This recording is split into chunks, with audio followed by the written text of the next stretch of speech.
Hi again, and welcome to Storytime with Thisbe.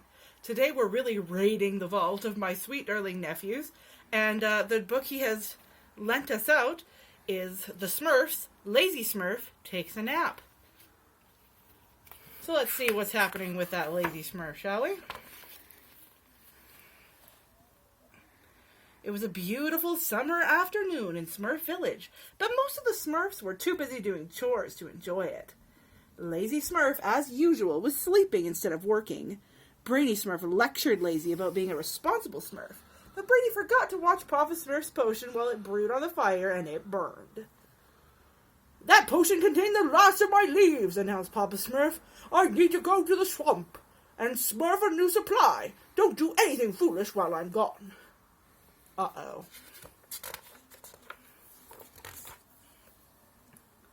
Lazy Smurf yawned. "Now that Papa's gone, I can smurf another nice long nap." Then he closed his eyes and he fell fast asleep.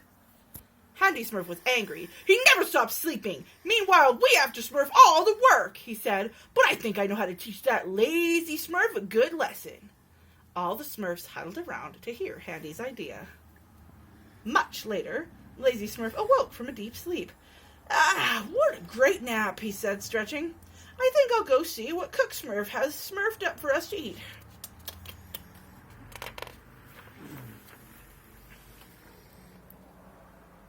Back in the village, Lazy got quite a shock. Everything in Smurf Village was old and decaying.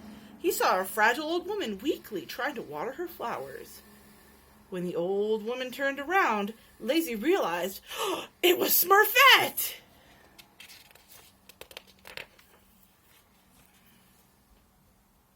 "Lazy Smurf, where have you been?" Smurfette cried.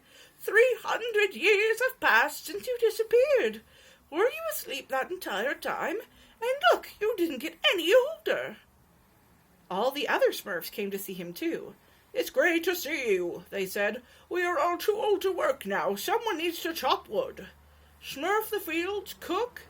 But I can't smurf all the work," whined Lazy Smurf. "Where's Papa Smurf?" Papa Smurf is no longer with us," the old Smurfs told him. "Please don't cry." Lazy Smurf burst into tears. "I'll smurf everything I can to help you."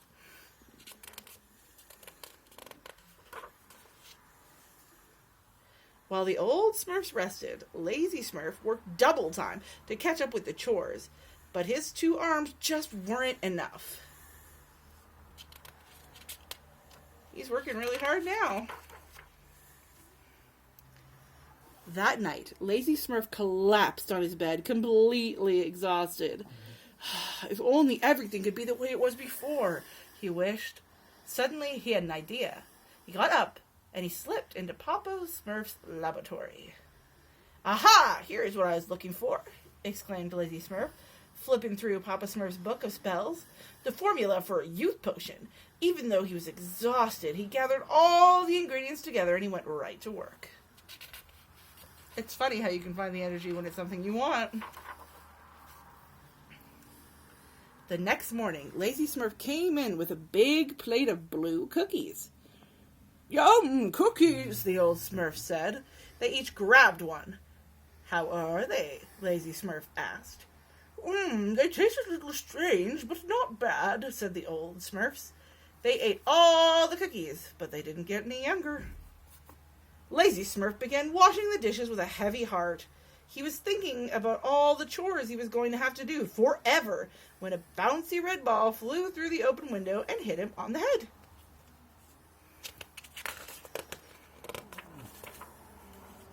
The Smurfs had finally gotten younger, but now they were too young.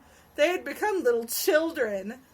They ran and giggled and played in the yard.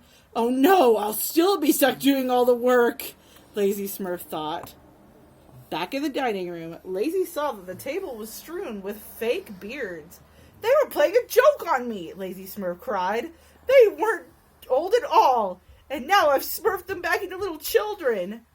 While Lazy Smurf was thinking about the prank everyone had played on him, the curious young Smurfs decided to go on an adventure in the countryside. Whew!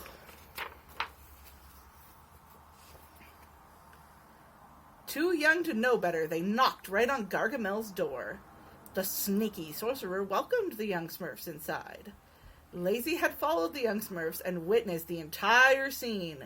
This is a catastrophe, he thought, but if all this was a trick, that means Papa Smurf must still be alive. I must Smurf him as fast as I can. Lazy ran towards the swamp, hoping to find Papa Smurf there. But Lazy became stuck in the mud, and every time he moved, he sank deeper and deeper. Uh-oh. Suddenly, someone grabbed his hand. It was Papa Smurf. He reached down and pulled Lazy from the swamp. When I returned to the village, I knew right away something bad had happened, Papa Smurf said. Lazy told him the whole story, and Papa realized there wasn't a moment to lose. They had to get to Gargamel's house immediately. Papa and Lazy arrived at Gargamel's house just in time. Gargamel had thrown all the little Smurfs into a big pot. He was going to make Smurf stew. Papa Smurf had an idea. Lazy Smurf, listen well to what I am about to tell you, Papa whispered.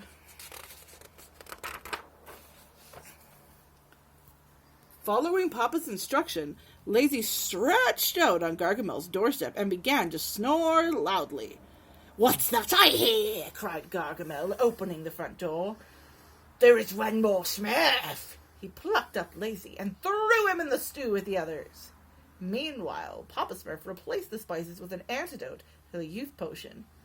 When Gargamel sprinkled the spices into the stew exploded, and the Smurfs returned to their normal size, while Gargamel stood in shock that they made their escape.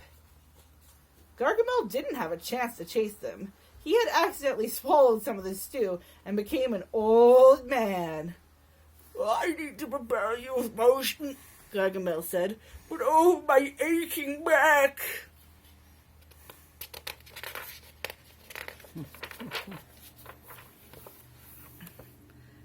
I've learned my lesson, Lazy announced proudly. I promise to do more work instead of being so lazy all the time.